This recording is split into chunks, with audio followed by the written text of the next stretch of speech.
Belém, crente pode beber? Beber o quê? Beber álcool. Bebida Cerveja, alcoólica. vinho, vodka, uísque.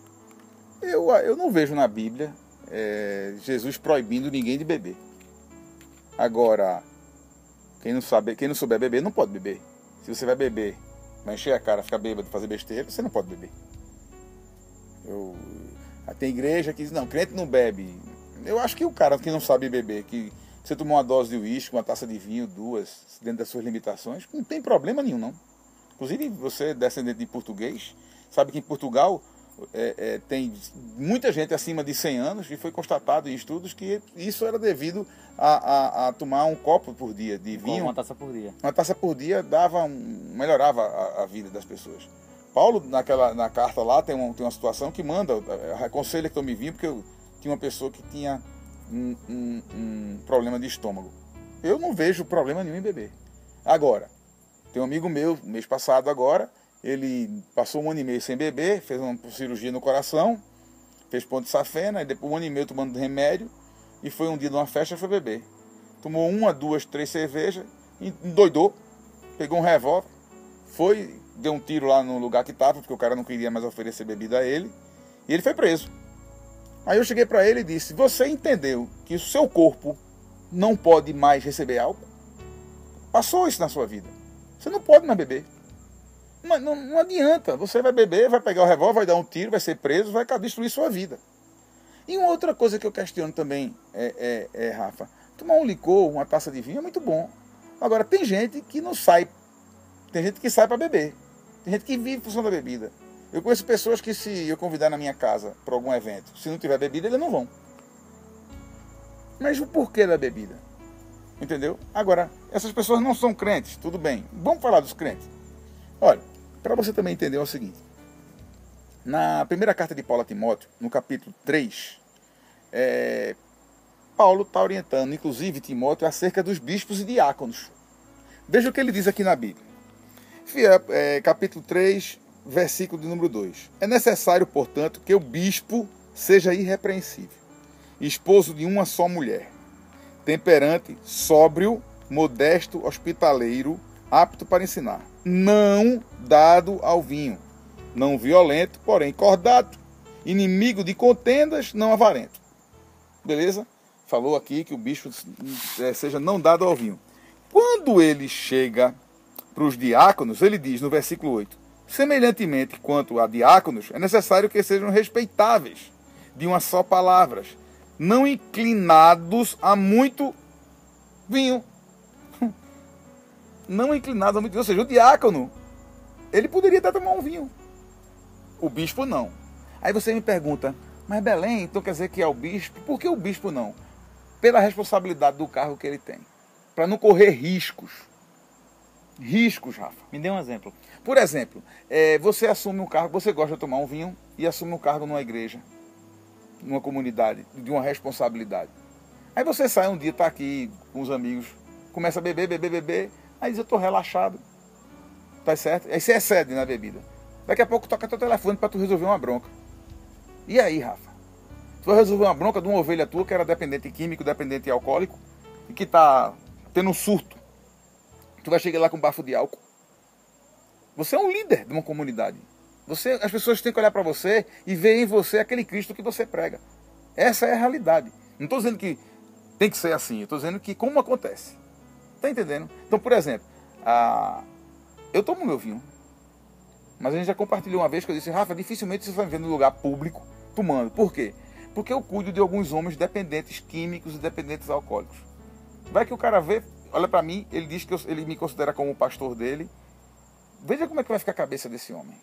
Então, eu não quero ser pedra de tropeço na vida dele. Você está entendendo? Ele até pode olhar para você num bar, olhar e fazer, como é que ele, que me ensina a não beber, porque eu sou alcoólatra, tá lá bebendo? Mas eu primeiro tenho que dar a ele essa consciência. Se ele tem a consciência, ótimo. Mas se ele não tem, eu não posso correr risco. Eu prefiro não me expor. Eu prefiro não ter esse tipo de comportamento. Amém? Amém.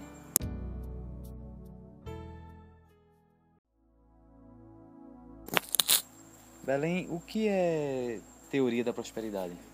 Teoria da prosperidade, Rafa, é uma teoria hoje que algumas igrejas neopentecostais pregam e que diz que Deus é dono do ouro e da prata e Ele quer dar o ouro e a prata para você. Ou seja, que as pessoas buscando a Deus, Deus vai dar a ela muitas coisas materiais.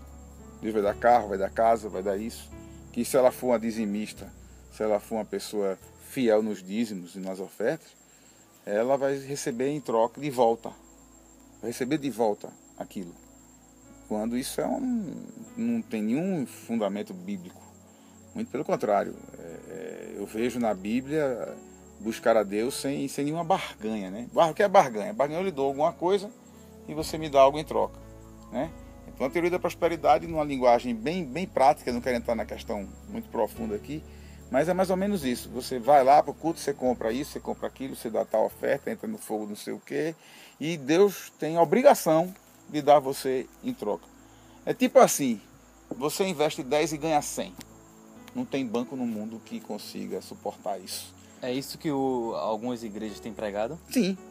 Sim, você vê aí, inclusive pessoas conhecidas, se você perguntar, não, mas Deus tem que dar. Deus tem que dar. Onde é que diz isso? Na Bíblia não diz que Deus tem que dar. Entrega o teu caminho ao Senhor, confia nele e o mais ele fará. Né? E esse problema, essa questão financeira, essa questão de dinheiro, Rafa, isso sempre foi um problema. Ainda continua sendo. Isso sempre foi um problema. A gente vai lá para Timóteo, como eu estou aqui, para trazer uma mensagem aqui, que a gente está na primeira carta de Paulo a Timóteo. Né?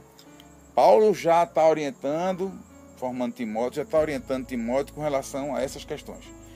No capítulo 6 da primeira carta de Paulo a Timóteo, a partir do versículo 3, Paulo chega para Timóteo e diz: se alguém ensina outra doutrina e não concorda com as sãs palavras do nosso Senhor Jesus Cristo, e com ensino segundo a piedade, é infatuado, nada entende,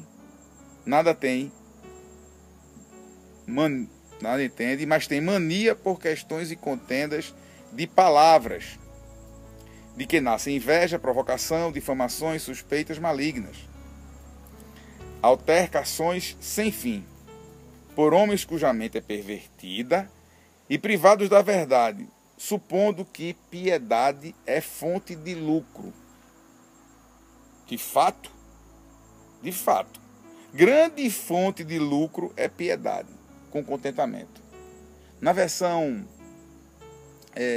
mais moderna fala que feliz é aquele que é satisfeito, né? Aquela pessoa que é satisfeito com o que tem. Piedade com contentamento. Você está contente com o que você recebeu em troca. Então ele fala que seja o que for que você receba em troca, que você esteja contente. E não um carro, uma casa. Até porque você, quando morrer, sua casa, seu carro, seu apartamento, sua lancha, seu avião, seu helicóptero, seu Rolex, tudo vai ficar. Tudo vai ficar. Então assim, ele está dizendo, se alguém ensina uma outra que você tem que ganhar dinheiro, que a igreja tem que lhe pagar por isso, quando você prega o evangelho, a igreja tem que lhe dar um sustento. Se a igreja lhe convoca para que você seja um pastor da igreja, que você fique full time na igreja, ela tem que dar a você condições. Esse é meu entendimento, de que você se dedique full time à igreja, se dedique full time ao ministério. O que eu estou querendo dizer aqui é que não é uma questão assim, não, eu só vou pregar o evangelho, porque eu prego o evangelho, eu tenho que receber algo em troca. Aqui ele fala piedade com contentamento, satisfeito com o que tem. Rico é o homem que é satisfeito com o que tem. Rico, o homem tem pouco e é satisfeito com o que tem, é um homem rico. O homem tem muito e não é satisfeito com o que tem, é um homem pobre. Então essa questão de valores materiais, de valores financeiros, você tem um cara, às vezes, que ganha um salário mínimo, quando ele ganha 10% aumento de salário, ele está feliz da vida. Você tem um cara que ganha 100 mil reais por mês, mas é um homem que não está satisfeito, ele acha que ele tem que ganhar 1 milhão.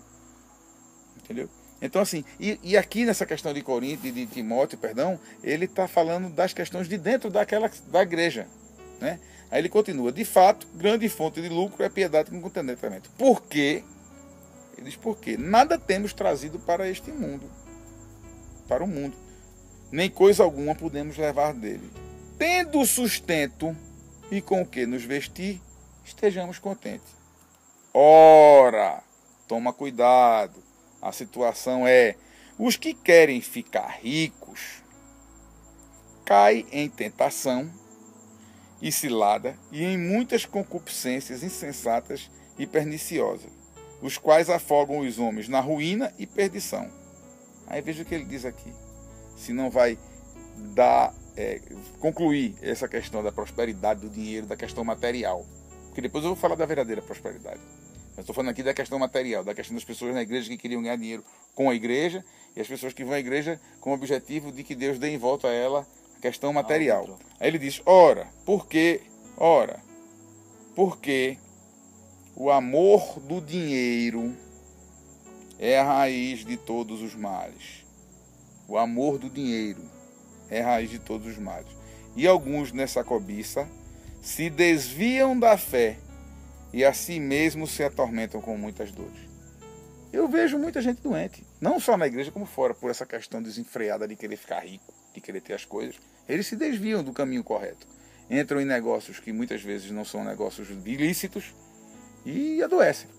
Agora vamos falar da prosperidade, que a Bíblia fala da prosperidade. O que é prosperidade? O que é uma pessoa ser próspera, prosperar? É você caminhar para frente. Você avançar. É você caminhar em busca de alguma coisa. Eu estou prosperando. Eu estou seguindo. Eu estou evoluindo, vamos dizer assim. Eu estou melhorando. Eu estou caminhando. Eu estou seguindo em frente. Prosperidade de Cristo, eu quero estar cada dia mais perto do Senhor. E não estar cada dia ter mais coisas que Deus pode dar. Eu não vejo em Jesus, porque essa é a grande questão. Qual é a discussão? Em Cristo isso é verdade? Não, mas na igreja isso acontece. Eu não estou questionando igreja, eu não prego igreja. Nosso bate-papo aqui não é para a gente discutir igreja, questionar a igreja e pregar a igreja. Eu estou perguntando, em Cristo, você vê Jesus Cristo orando, se converta, que você entregue sua vida a mim, que eu vou lhe abençoar, lhe dando uma casa própria, lhe dando um marido, lhe dando um emprego bom. Você vê isso na Bíblia? Você vê isso em Jesus Cristo? Você vê isso, porque Deus é dono do ouro e da prata e Ele pode tudo. Você vai lá para o Antigo Testamento buscar no versículo uma base bíblica, né? Porque tudo tem que ter base bíblica. Ou um versículo perdido. Sim, mas aí o pessoal fala, não, mas Deus é dono do ouro e da prata. Davi era rei. Mas quantos reis existiam em Israel? Salomão era rei, mas quantos reis existiam? Qual era a população daquele país naquela época? Quantos ricos existiam? Quantos milionários existiam? Quantos reis existiam? E quantos pobres existiam? No mundo todo, em todos os países que você for, a pirâmide da sociedade é os mais pobres é maior quantidade e os mais ricos são menor quantidade. Mas eu não estou falando de riqueza. Quando eu falo do Evangelho, eu estou falando de riqueza de sabedoria, de conhecimento de vida em Jesus Cristo. Essa é a prosperidade. Quando é que eu prospero, Rafa? Quando eu tenho entendimento, quando eu conheço mais. Rapaz, agora a palavra veio, entrou, ficou em mim. Eu vou caminhando, eu vou me tornando uma pessoa melhor, eu vou buscando ao Senhor, eu vou tendo entendimento, eu vou compartilhando esse entendimento. E minha vida aqui, no mundo, dia a dia da vida a gente vai levando. Você me diga uma coisa, agora eu quero lhe fazer uma pergunta. Para você melhorar na sua vida profissional, você tem que fazer o quê? Se tiver um curso com o melhor profissional da sua área, você vai fazer? Vou. Por quê? Você quer ter conhecimento. Claro, tem que progredir, tem que ter conhecimento para poder fazer o meu trabalho. Uma nova estratégia de venda, um novo target de mercado, etc. Você vai ter que citar, não é verdade? E como é que você quer caminhar em Jesus se você uma vez ou outra na vida ouve uma palavra para aliviar seu ego, massagear sua dor e depois você vai caminhar?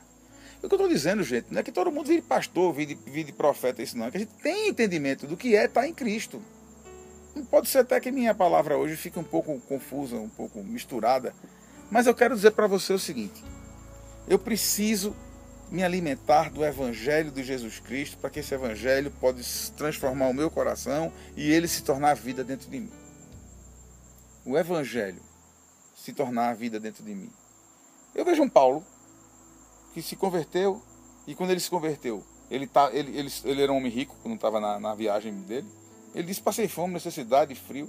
Um cara que era do Sinédrio, um cara que era do staff lá do Grand Monde, um cara que devia ter uma situação privilegiada, política, econômica. E ele se converte a Jesus, passa 3 anos lá, imergindo, tendo um curso direto com o Senhor, e vai para a palavra, vai para aquilo, e em prol do Evangelho ele perdeu tudo o que tinha para ganhar a vida em Evangelho de Jesus Cristo. Aí eu pergunto a você quer perder tudo o que você tem para ganhar a vida em Cristo? É essa a questão. Eu queria perguntar para as pessoas que pregam a teoria da prosperidade, que pregam essa questão de que Deus tem que dar carro, comida, roupa lavada, tem que me dar tudo. Eu pergunto, vocês estão afim, vocês estão dispostos a abrir mão de tudo em prol do Evangelho? Não precisa responder para mim não, respondam para vocês aí, não é para mim.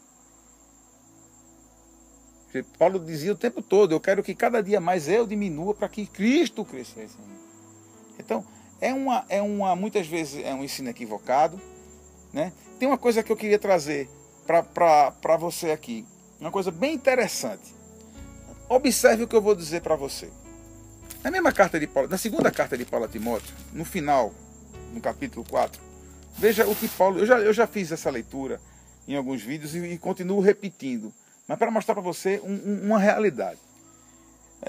A minha Bíblia fala... capítulo 4 da segunda carta de Paulo a Timóteo. A fidelidade e o zelo na pregação. Mas veja a orientação que o mesmo Paulo dá para Timóteo. Aí conjuro-te perante Deus de Cristo Jesus, que há de julgar vivos e mortos pela sua manifestação e pelo seu reino. Timóteo, Rafa, Belém, você que está ouvindo, prega a palavra, insta, quer seja oportuno, quer não.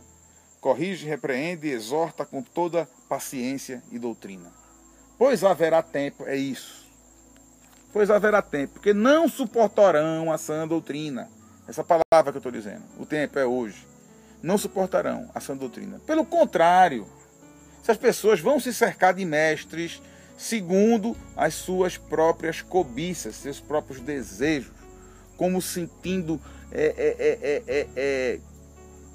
coceira nos ouvidos. Eu preciso receber aquela palavra que entrega a tua vida ao Senhor, dá uma oferta e que Deus vai te dar tudo o que tu precisa. Aí bota a matéria do cara lá. Eu cheguei nessa igreja faz 2 meses, eu tinha cheque devendo, eu estava com devido no banco, e depois que eu cheguei aqui, eu vim, minhas contas foram pagas, eu comprei até um carro zero, tá aqui a chave, eu tomo glória de uma chave de um carro.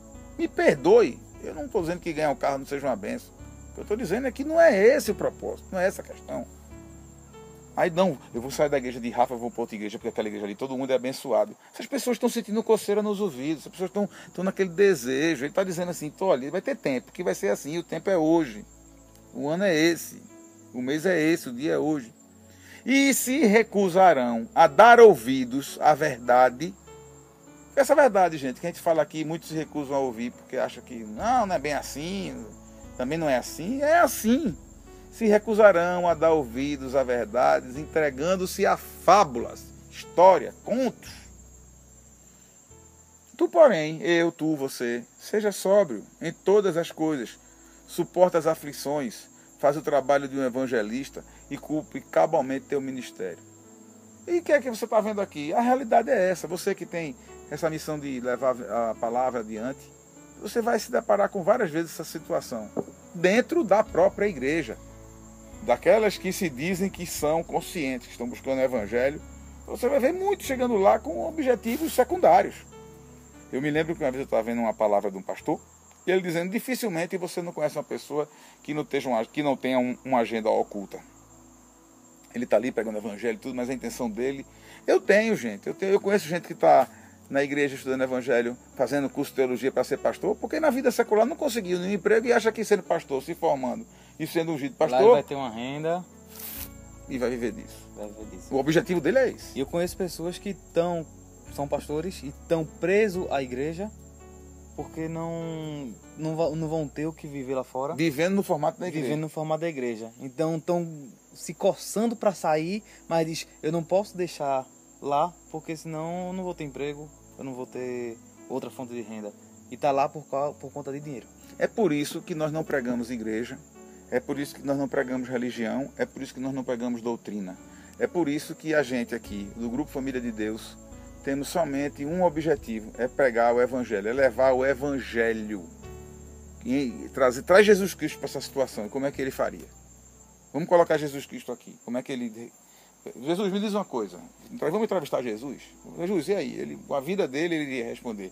E ele está fazendo isso, porque tudo que é feito, tudo que é discutido, tudo que é debatido é em cima do que está aqui. Tudo é em cima do que está aqui. Então essa consciência a gente tem que levar. Não estou dizendo a você que se você entregar a vida ao Senhor, o Senhor não vai lhe abençoar. Vai! Eu estou dizendo para você que eu entrego minha vida para Cristo somente para ter esse privilégio de viver na vontade de Deus. E não porque amanhã eu vou ter um bom emprego, vou estar num lugar bom, vou ser promovido. Não é esse o propósito. Eu vou entregar a vida para o Senhor para caminhar nele, com Ele, para que eu possa suportar as aflições. Suporta as aflições. Paulo está dizendo aqui para Timóteo, suporta as aflições.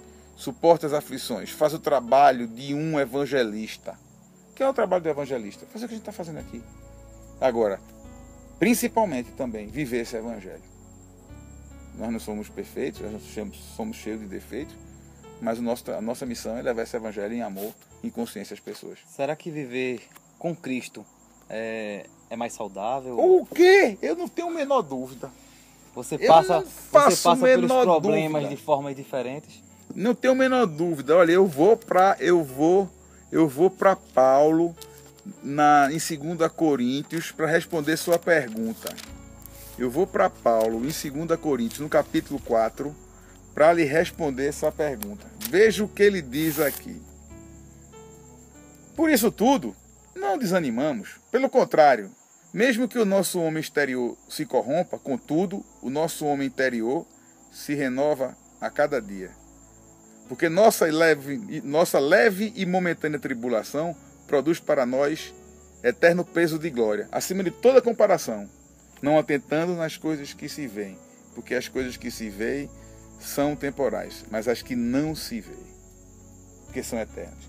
Aí eu pergunto, fisicamente você pode estar até, né, cansado, né? A gente pode estar até... Eu sou mais velho do que você, eu já uso óculos, né? Há um bocado de tempo. Futuramente o meu homem exterior vai se desgastando.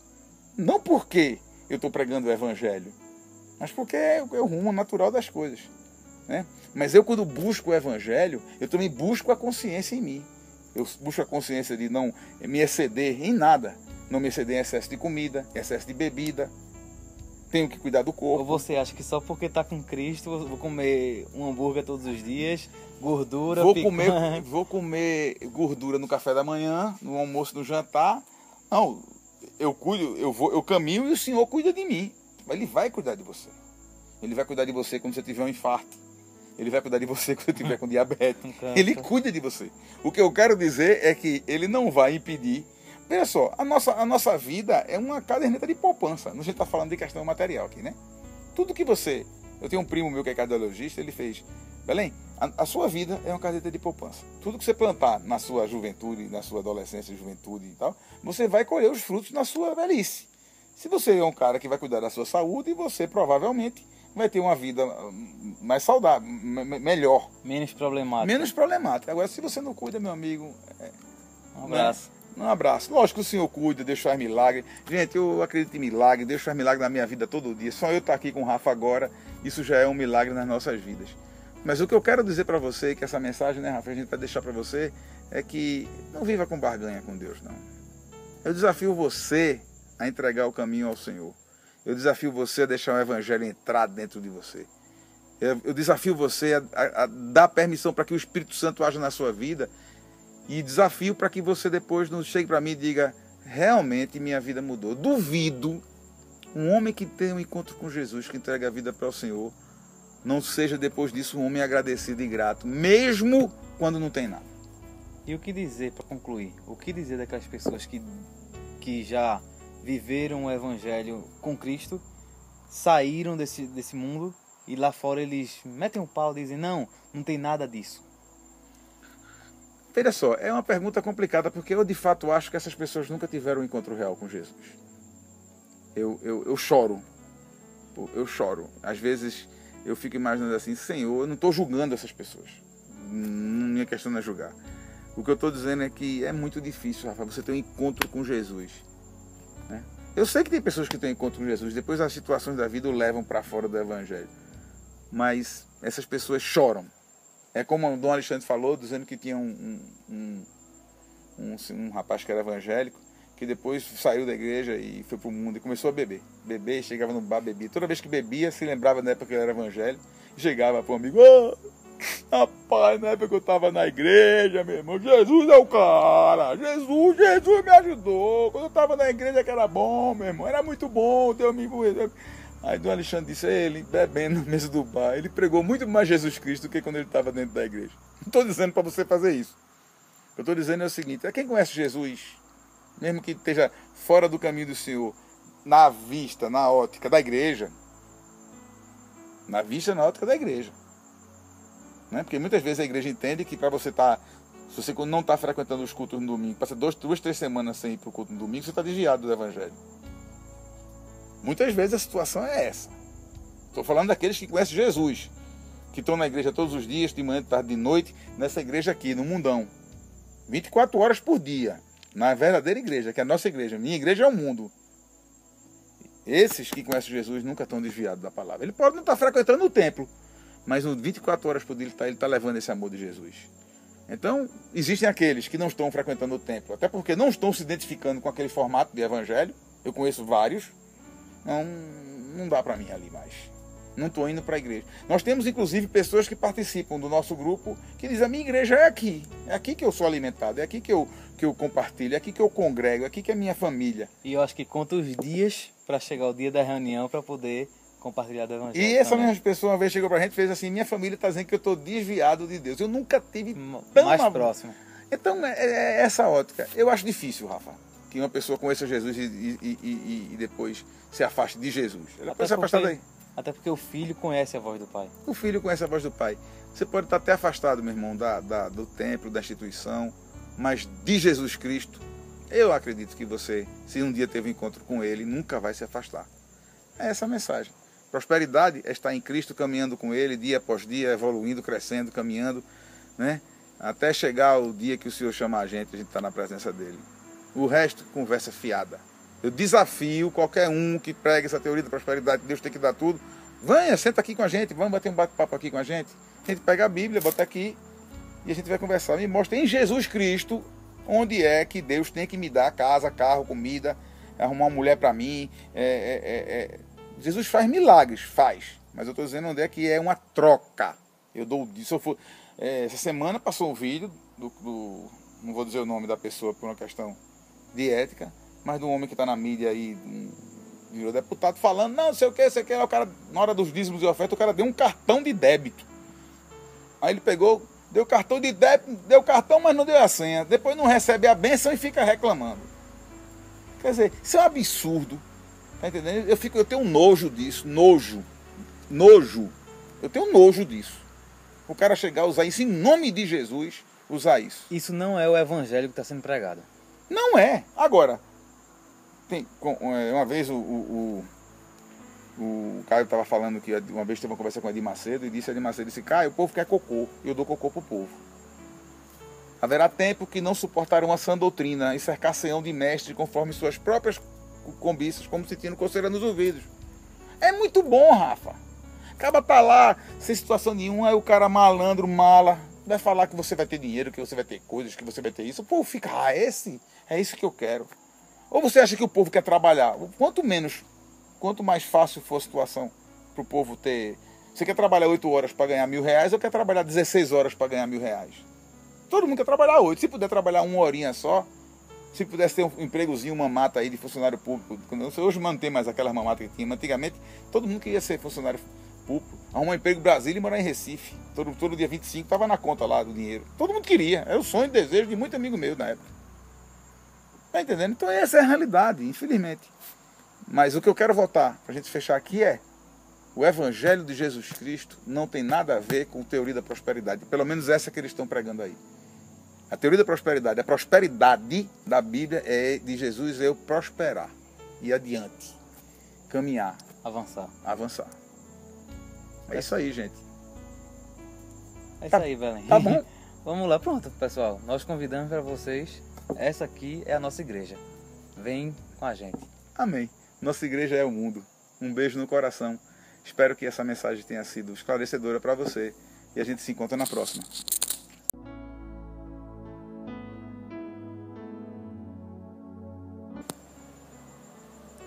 Belém, o que é cultuar? Vamos na Bíblia. Vamos na Bíblia, porque como tudo tem que ter base bíblica, né? E eu quero que você me mostre. Na Bíblia. Então vamos lá.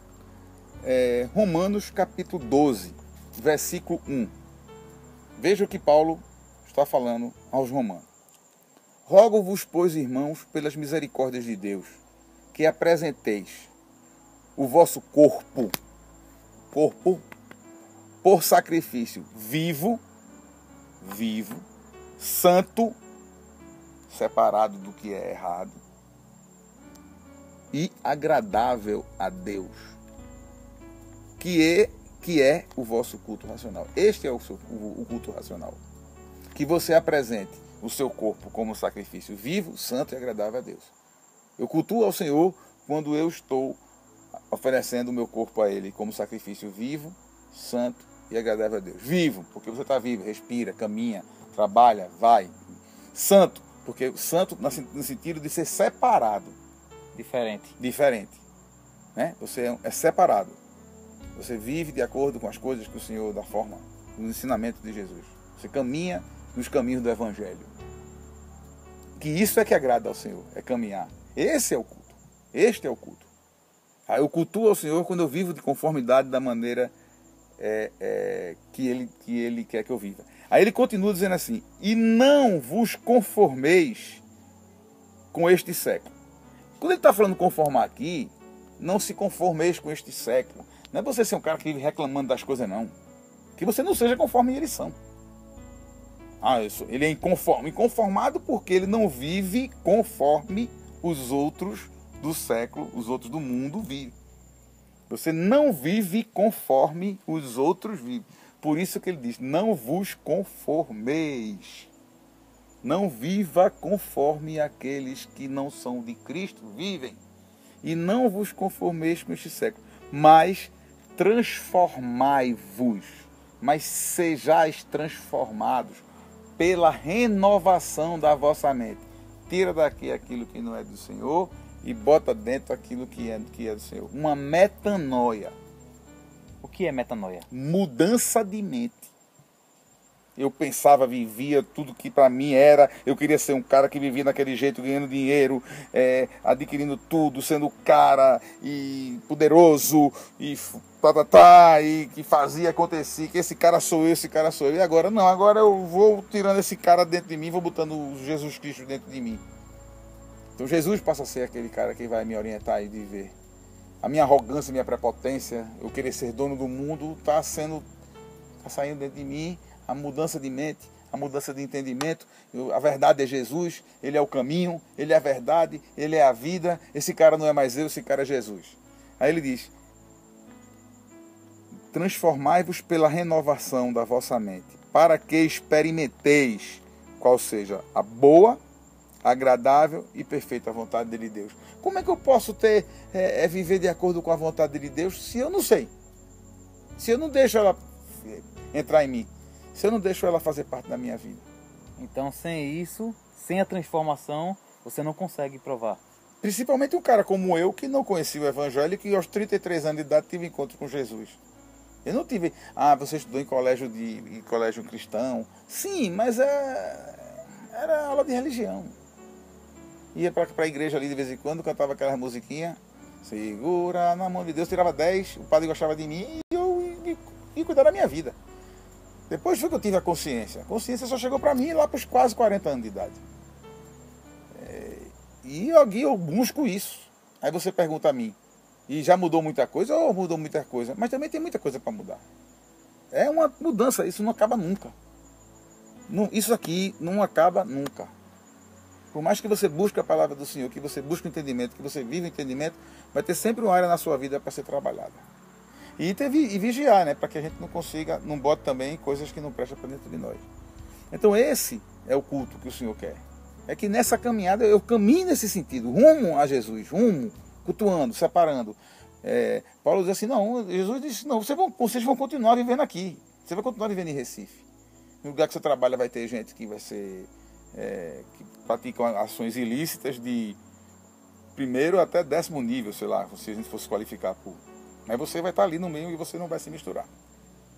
Os valores que lhe seguem dentro do seu trabalho vai ser um bom profissional, que o cliente esteja satisfeito com o negócio que fez com você e que você cresça conforme a sua capacidade e o fruto do seu trabalho. E não porque você fez ninjice, deu bypass, deu um 7-1, e enrolou e desviou.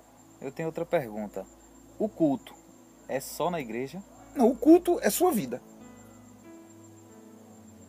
O culto é com a sua vida. Eu cultuo ao Senhor com a minha vida. A minha vida é um culto a Deus. Eu congrego na igreja. Eu vou para uma celebração na igreja. Na igreja eu chego ali, me reúno com as pessoas. Paulo diz, olha, é bom que vocês vão, conforme alguns de vocês lá têm esse hábito e costume. Isso aqui, Rafa, que a gente está fazendo aqui é um culto ao Senhor. Esse vídeo que a gente está fazendo aqui, isso é um culto ao Senhor. Agora, é bom ir para a igreja? É bom congregar, chegar lá. Mas para que eu vou para a igreja? Eu vou para a igreja que eu preciso receber. Não, eu vou para a igreja que eu preciso dar. Eu preciso dar a Deus a minha vida, agradecê-lo. Ver se tem alguém lá que já precisa de alguma coisa que eu possa ajudar. Eu preciso ser sal e luz dentro da igreja também. Se você tem sua comunidade, sua congregação, continue indo lá na sua igreja. Eu nunca estimulei ninguém a deixar de ir para a igreja. O que eu estou dizendo é que eu preciso cultuar o Senhor 24 horas por dia, 7 dias por semana. E com a minha vida. Eis-me aqui, Senhor. Eis-me aqui, Senhor. Eis-me aqui, Senhor. Com a minha vida. E caminhar. E correr, ir em frente. Busca a Jesus Cristo. É isso aí. Agora, eu só sou abençoado se eu estiver participando de uma congregação, de uma igreja. Não vejo no Evangelho isso. É bom? É bom, é importante, é isso tudo. Gente, a gente está trazendo consciência. Eu jamais vou chegar aqui e vou dizer assim, não, você tem que ir todo domingo para a igreja. Você tem que ir. A gente até comentou sobre isso. Não, quando não está indo para a igreja, está afastado da fé, etc. Mas não é por aí. Eu tenho que viver esse evangelho 24 horas por dia, 7 dias por semana. E ponto final. Esse é o culto racional. Me alimentar da palavra do Senhor. Chegar na minha casa, pegar minha bibliazinha. Rafa, as pessoas perdem 1 hora por dia assistindo o Jornal Nacional. 1h30 vendo a novela. Vem programa de todo tipo. Eu desafio você a passar 10 minutos por dia lendo o Evangelho. 10 minutos por dia lendo o Evangelho. Depois de 15 dias você me fala se mudou alguma coisa na sua vida. Eu duvido que não tenha melhorado em alguma coisa na sua vida. Eu duvido que se Deus nos revelou para você algum na sua vida que não está bem resolvido. E às vezes esse culto de ler o Evangelho todo dia em casa, ele é mal aproveitado porque é no último horário, quando está cansado, quando está com sono, deitado. Mas que seja, mas faça. Porque eu duvido você pegar a Bíblia, tá sem dormir, pega a Bíblia, vai ler de noite. Dormir, foi dormir. Rapaz, é danado. Eu fui ler a Bíblia, eu dormi. Eu estava sem sono, fui ler a Bíblia e dormi. Pô, filho, foi o Senhor que lhe abençoou com sono, aquela palavra. Rafa, a gente vive numa geração que as pessoas perdem muito tempo por dia no Facebook. Elas vivem no Facebook. A gente tem esse aparelho telefônico que a gente usa aí, fica conectado 24 horas por dia. Quando alguém manda mensagem, ainda fica aquele negocinho apitando, tremendo. Use essas ferramentas, gente, para ver o Evangelho do Senhor. Usem. Essa é a minha mensagem. Cultuar ao Senhor. Me entregar a Ele todos os dias da minha vida.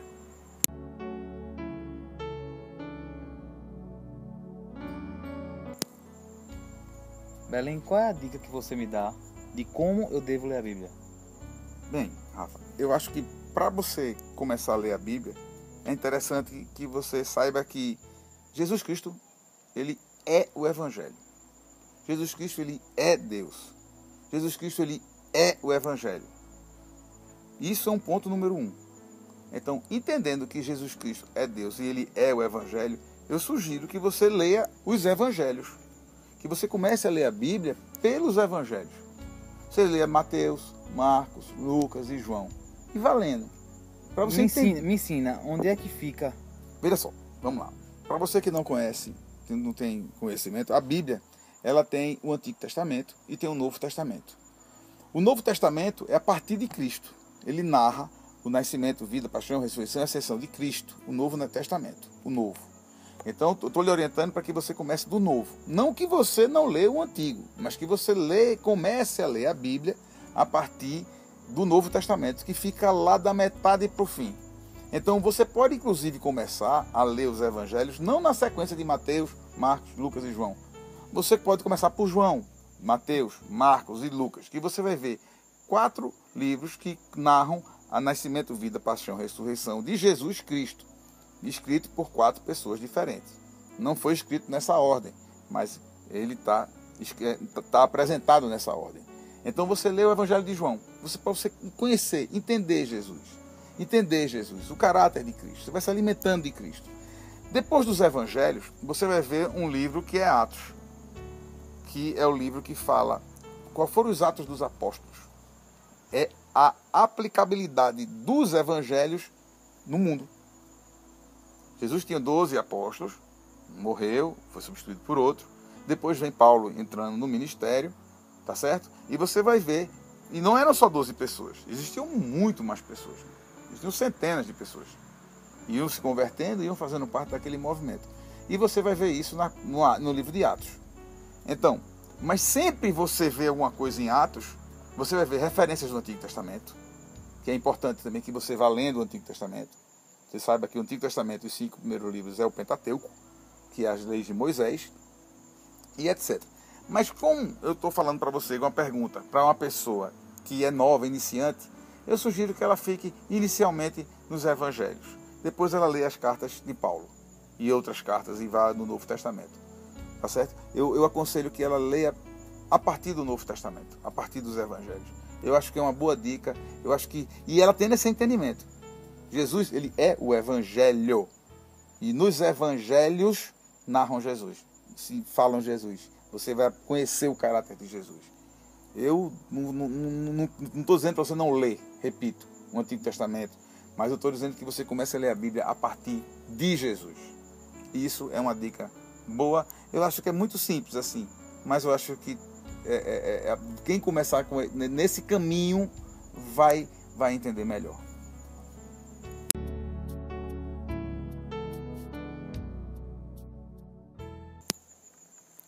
Belém, o que tem a ver o Antigo Testamento com o Novo Testamento? Eles se completam? Como é que funciona? Veja só, os profetas, o Antigo Testamento começa com o Pentateuco, os 5 livros, né, que mostram o Êxodo, o Gênesis, Êxodo, a lei, eu não vou entrar muito em detalhado por livro. Depois vem o livro de Juízes, depois Reis, os profetas. Isso narra o povo, como Deus agiu no povo, no povo escolhido por ele.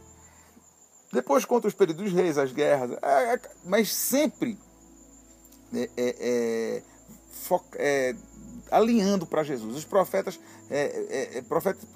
profetizavam a vinda do Messias. O Messias. Você vai ver lá o Messias apontando para Jesus. Na realidade, o Antigo Testamento aponta para Jesus, para o Messias. Em resumo, um resumo bem resumido. Isso. Aponta para o Messias. Vem caminhando em prol de Jesus. Sim, vai apontando. Isaías, Jeremias, os profetas. Porque ele virá o Salvador, aquele que vai vir para nos trazer vida, para salvação, Jesus. E conta a história do povo. Os domínios, as guerras, as lutas que aconteceram no meio daquele povo. Como Deus agiu no meio daquele povo. As bênçãos, os milagres, né? Moisés, a abertura, a saída, o êxodo, a saída do cativeiro. A gente está chegando na época de Páscoa, né? Nessa época, 3.000 e tantos anos atrás, o mar se abriu para que o povo saísse do cativeiro. Então a Bíblia narra isso, narra as bênçãos do Senhor, Deus mostrando, Deus trabalhando naquele povo, né, levando as leis para que aquela sociedade fosse constituída, e a terra prometida daquele povo, tá certo? E depois, aí o Antigo Testamento, porque 2, 3 minutos para eu dar uma explicação fica um pouco complicado, mas assim, o Antigo Testamento conta essa história, e aponta para o Messias. E o Novo Testamento é a partir do Messias. Tanto que o povo judeu não acredita que Jesus Cristo seja Deus, Jesus o Messias, e eles só têm o Antigo Testamento, eles estão na lei. E nós estamos da graça, da graça de Jesus, da vinda de Jesus. Então eles ainda vivem o Antigo Testamento? Sim. As leis do Antigo Testamento? Sim. Muitas coisas muitas coisas do Antigo Testamento se concluem em Cristo. Cristo não mudou. Muita coisa terminou em Cristo. Em Cristo apontou para ele, vai chegar o cara aí que vai ser o modelo de como nós temos que viver. Falando uma linguagem bem primária. O Messias, Jesus, vem nos mostrar também a melhor maneira que tem para se viver. E Jesus veio e mostrou. Até quando vem naquelas questões que Jesus foi acusado de não obedecer às leis, Jesus disse, não, vocês aqui não entenderam as leis. Né? É a questão do sábado. Né? Jesus curou um homem no sábado. Ele disse, não, Deus fez o sábado para o homem, e não o homem para o sábado. Na hora que eu estou curando uma pessoa, na hora que eu estou pregando o evangelho, que eu estou ajudando, que eu estou tomando conta da minha família, não significa que eu estou desobedecendo à vontade de Deus. As pessoas que não entendiam. Jesus disse, não, você não entende. Tipo assim, vocês não estão entendendo nada. Por isso que vivem desse jeito. Né? A lei era muito usada para fazer com que o outro cumprisse a lei. As regras não era para mim, era para os outros. Né? Então, Jesus... E aí vem o Novo Testamento. O Novo Testamento, que a partir do Messias, de Jesus, de Deus, e o Verbo se fez carne e habitou entre nós. O Verbo encarnado, Jesus Cristo. A partir de Cristo, ele veio para quem? Ele veio para o povo judeu. Não, ele veio para todo aquele que crê nele. Jesus disse, eu vim para todo aquele que crê em mim. Então, ele libertou a todo mundo. A vinda de Jesus me fez ter a bênção, ser abençoado. Eu sou o enxerto da videira, né?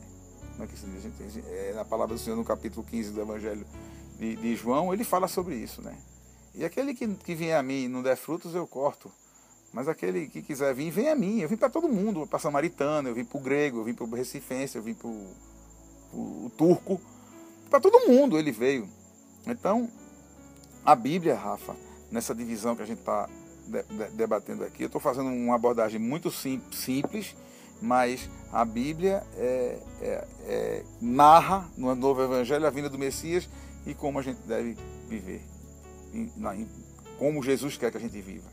Né? Amando o próximo como a nós mesmos, fazendo bem, buscando paz em Cristo. É isso aí. Amém.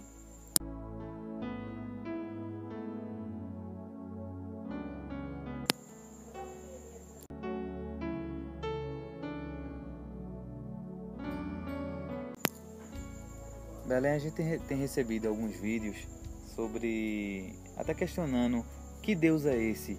Um Deus que pune as pessoas, um Deus que mata as pessoas, que mata crianças. Rafa, realmente eu recebo, né? Eu recebo também esses vídeos. Recentemente tinha um Deus que... Uma sátira de um grupo que é ateu com relação a isso. Veja só. Muitas vezes, isso aí é uma consequência de uma apresentação equivocada de Deus. Se as pessoas olham para o Antigo Testamento e para aquela história, não olham para Jesus. Porque se você vê Jesus, qual foi a punição que Jesus fez com alguém? Jesus puniu quem na Bíblia? Jesus matou quem na Bíblia? Muito pelo contrário. Eu vejo Jesus, como um homem, entregou-se totalmente à vontade do Pai. Ele viveu em função dos outros. A vida dele foi em função das outras pessoas. Quando alguém chega para ele e faz, Senhor, eu queria te seguir, mas eu não tenho nada. Você está disposto a largar tudo que você tem para me seguir? Vem, me segue. E eu não vejo esse pessoal do vídeo que você está falando falar isso. Mostra um Deus arrogante, um Deus prepotente, um Deus que faz tudo. O sacrifício que é morte. Isso é o retrato que ele tem de Deus. Aí vem Jesus e muda isso tudo.